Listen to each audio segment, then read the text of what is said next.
All right, we've got the 30th of March, 2022. This is Roger's Hot Rod Garage. Of course, I'm Roger, and this is video number 14 for the LS3 914 series I'm working on right now. So, loads of fun. I'm at the point right now where I'm reassembling the car after about a year and a half of, fabricating, welding, making sure this fits, flipping the intake manifold around, figuring this stuff out in the back, building the cross member, and so on and so on and so on. So where we're at right now is what I actually consider the fun and easy part. No more burn marks, welding, flex holes, and all the stuff that's associated with actually building cars. No grease. This is actually just nice, clean, painted, although dusty, very, very dusty right now, because this stuff's been sitting in the back of the garage now for probably about, I don't know, give it a year right now since I painted this stuff. Sandblasted it last year and then had it painted, or I painted it on the pasture out in front of the house, and I think there's a couple of videos on that too. But anyway, long story short, introduction. What I'm going to show you here is Bilstein shocks that I've been literally had sitting in the back in the parts bin now for probably about 6-7 months, and it's reassembly time. This is actually a 911 front end which fits into a 914. My buddy Ralph actually gave me the slight difference here. This is about 3/4 of an inch longer as a steering shaft because the car bodies are slightly different. So I've got my new safety hasp on here, safety pins plate, and then he went ahead and gave me all the grade A bolts, or the 10.9s. You can see right here, obviously kind of important. This is the stuff you want to buy in the local Bauhaus, which is like a Home Depot. So in case you're wondering, this is not a McPherson or coil spring setup. These actually have torsion tubes, or a torsion bar. I think they're actually referred to as torsion tubes. And there's a tube with a spline that fits all the way down in here. It's closed off on this end.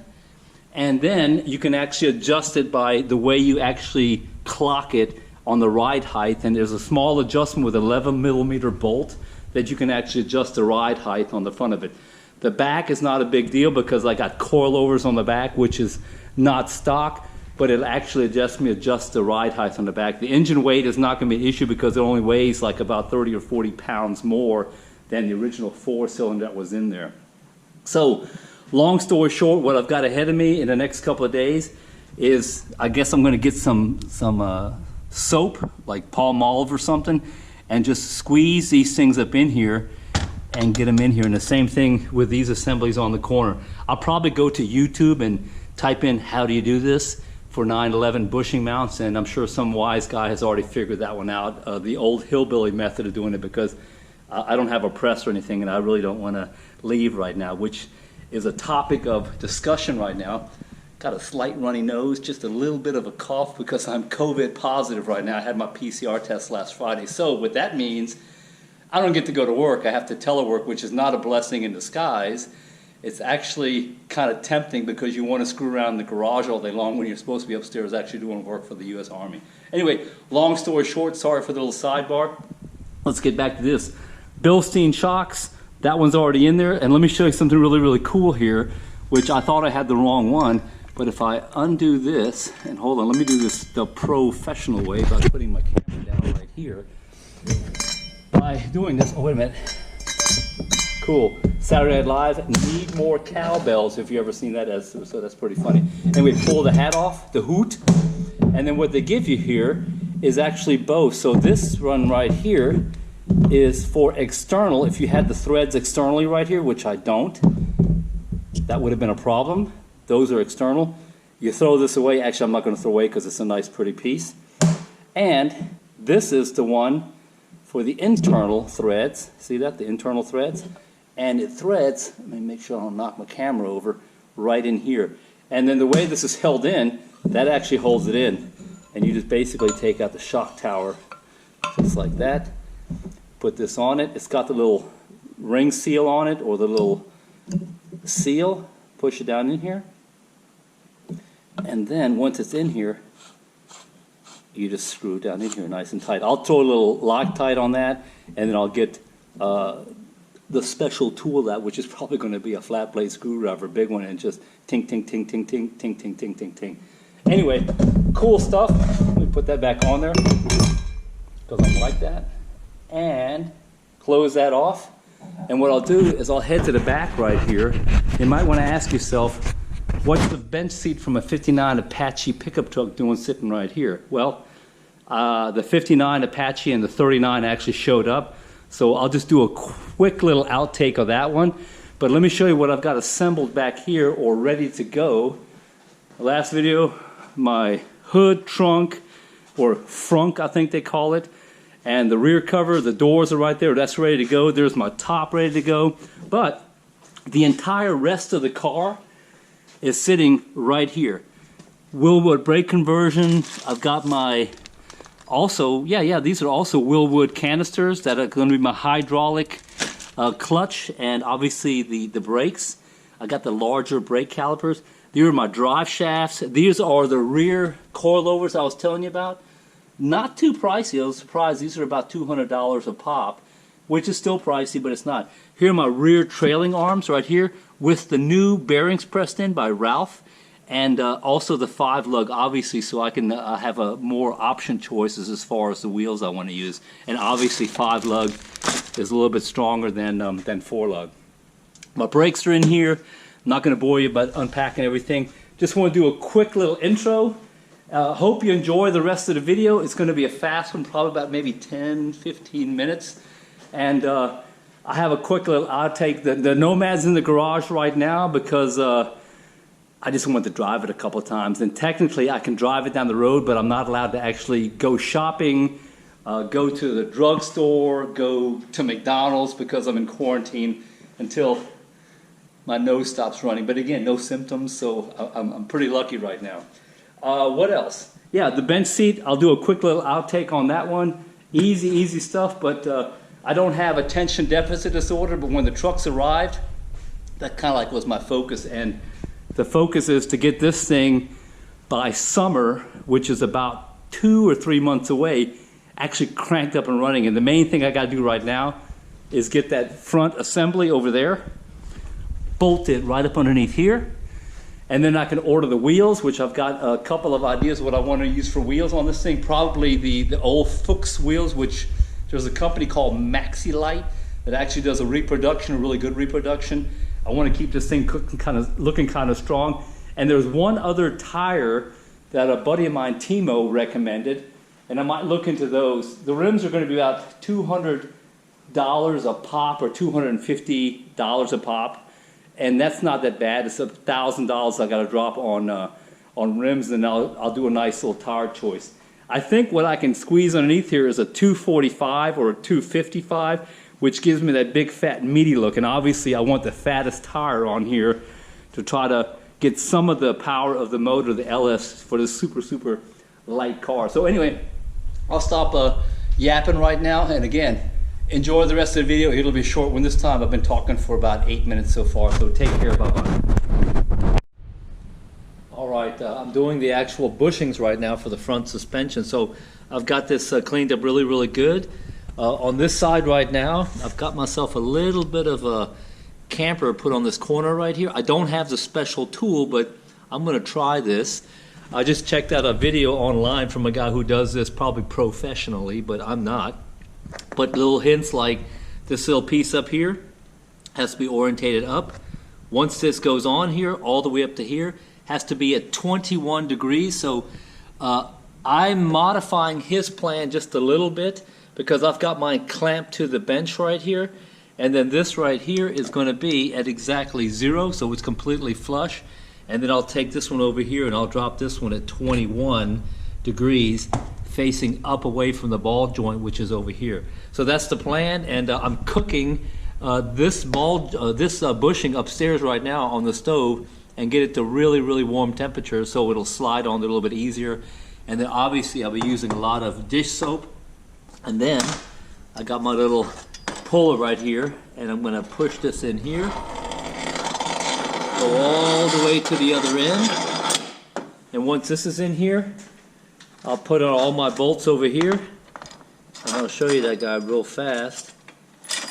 and then run this bolt up here. I got this nice and greased off and cleaned up, so it should be fairly smooth. And then I'll do this end, which is set for 14 degrees, is where you set this one right here, also pointed away from it. Hopefully I get all this right. I hate doing things 2 or 3 times.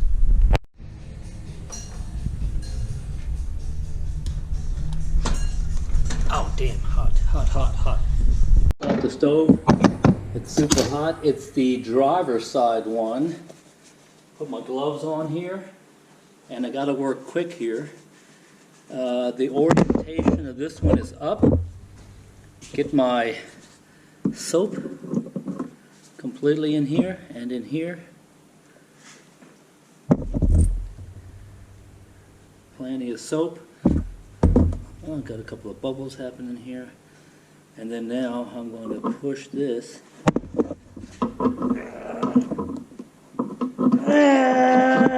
Okay, that's hot. That's exactly why I need that little special tool I got. So, man, that damn thing is hot.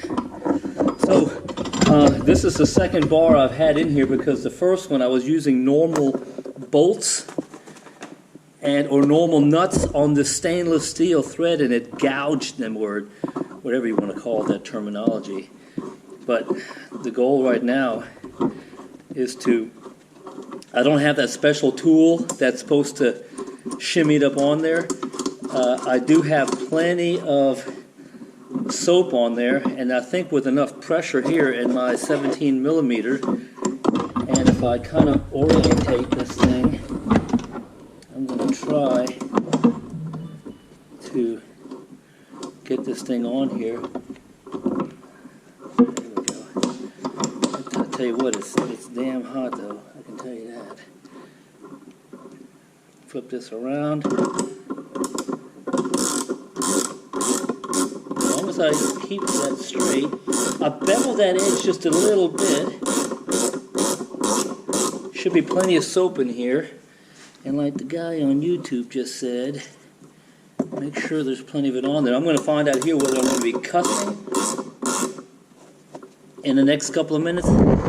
Let you be the judge of that. I'll move that a little bit closer. It's got to get over that initial hump, and it should go poof. And I think I'm good.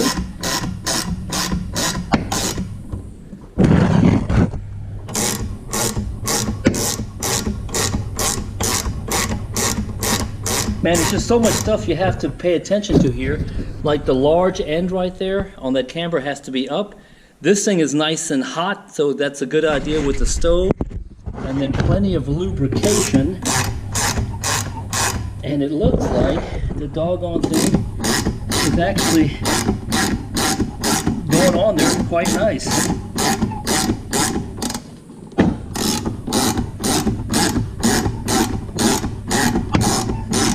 I don't think this thing will fly apart. I don't have any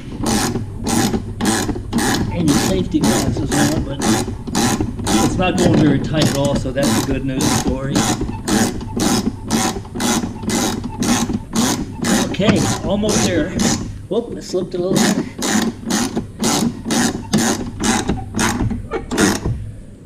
Okay, now I'm bottomed out for some reason.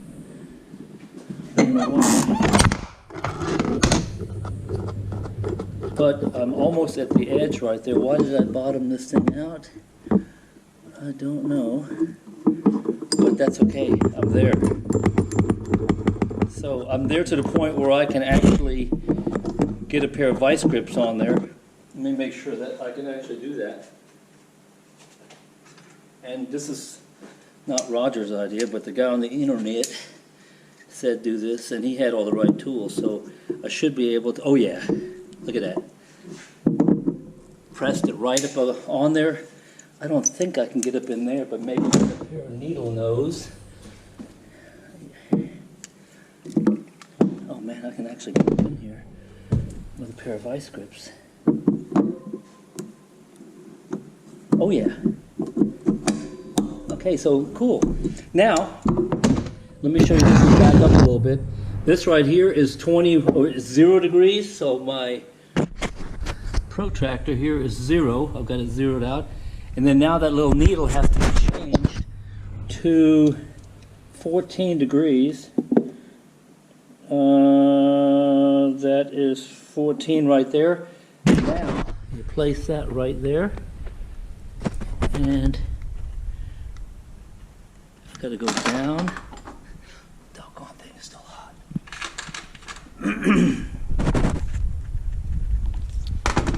Make sure that that's okay. Once that rubber dries, I'm going to go this way. That was way off. But yeah, I'm calling that 14. Okay, I don't know if I'm too close or not, but so once that once the stuff sets up and dry, the soap, if you put grease in here, it'll continue just moving back and forth, and I think the play is supposed to be inside the rubber. So pretty stoked. I'll tell you what, the internet is worth a whole lot without all these manuals and stuff that you have right now. But I just typed in 914 bushing install, and it actually worked pretty good. The trick with heating the stuff up on the stove, of course, doesn't make the wife happy, because I had to use some of her cooking materials upstairs, the pots and pans, but she did sanction that. So anyway, this is done. This actually turned out pretty good too. I'm clocked here at 21 degrees. This one back here is at 14. And now I can actually bolt it in the bottom right here. All right, so that's it for right now. The actual steering rack install and suspension is on a brief pause right now, because I got to get this figured out first. Right here, this is the brake clutch assembly. This is the new master cylinder. It's the larger bore one. Bracketry from Renegade Hybrids for the Willwood master cylinder that now is going to be the hydraulic clutch. So small little pause because I had to cut a little bit. So this is my method of madness here. So always cut yourself a template. This happens to be the lasagna with meat sauce template that I found in the recycling bin. And I basically just have to trace this out. What I'm trying to do right here is get this all cleaned up in here. And that's where that assembly goes. Now I went ahead, I'm going to clean it up and put a nice little bracket up in there and weld everything up, because if you see in there, I got my pipes coming through there. And here's where that Willwood's going to sit, right up in here. So I'm just going to go ahead and clean it up. I had to do a little bit of cutting, and yeah, I got a little bit of welding left, but I'll be right back.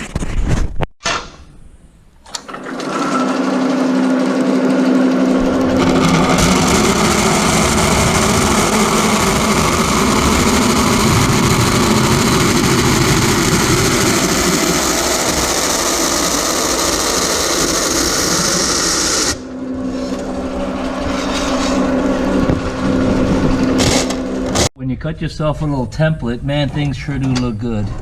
Look how nice and neat that fits up in there. And what I'll do now is I'll just get a little marker, a little Sharpie, and just actually mark the rest of this, and I can trim that off. Now, actually I'll even put a little tab around here and come around this corner right here. See that right there? And the same thing with this back edge. I can easily sand that off with a grinder, but I can get most of it off right now with the bandsaw. So that's cool stuff here. This is actually working out really good. And then this little piece right here, that's left over right there with my fingers wiggling from my cutout from the bars coming through here. The main thing I want to put this thing in here for is to separate those pipes back there, because there's going to be a lot of heat from the internal and especially the hydraulic clutch master right here. All right. And I don't know if master is a politically correct term or not. You folks know what I mean by that. It's basically the main hydraulic cylinder that feeds the one in the back that actually pushes in the clutch. All right, take care.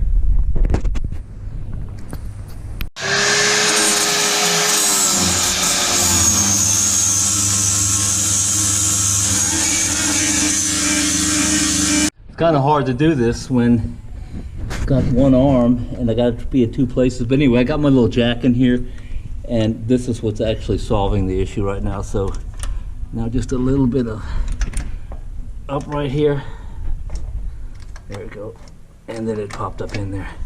And the thing is, on top here, yeah, that's this key right here, so that right there needs to, there it goes, perfect. And I'll just adjust a little bit more, and then that piece right there actually sits in there and holds that thing in here. So actually a two-person job, but with the help of all of my little jacks underneath here. I think I got it figured out. In right now, and just got to tighten it down. So obviously, I got to take the tie rod end here. I think it's kind of tight right now, but that's good. So this one's in, and then I'm going to do the other one. But let me show you this cool little thing that Porsche developed back in the 70s. So this is actually the ball joint on the bottom. It's got these nice little locking things that you can put together for them. But now, you see how this thing is keyed right here? Oh man, it's on the stand here to show you guys this. This right here is actually keyed. I got some grease on it right now. Let me wipe that off.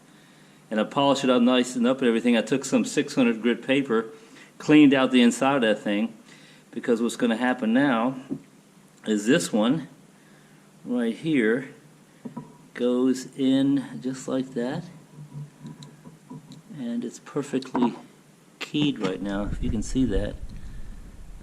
I don't know if it's going to be too tight here or not, but you can see that or not. It's keyed right there.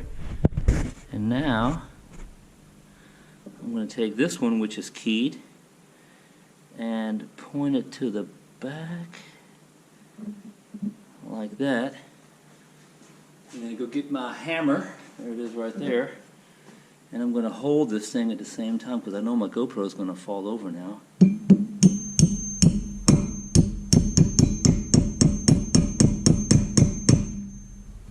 actually,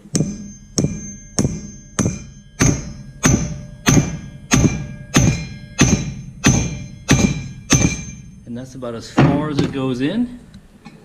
Flip it around. There's your screw right there. Dump this little bitty washer on here. And now you can go ahead and pull it up with this self-locking stainless steel, I believe that is. And then it pulls it up just a little bit. Now, I don't know what the specs on this are, and I guess I should inquire. Nice and good and tight.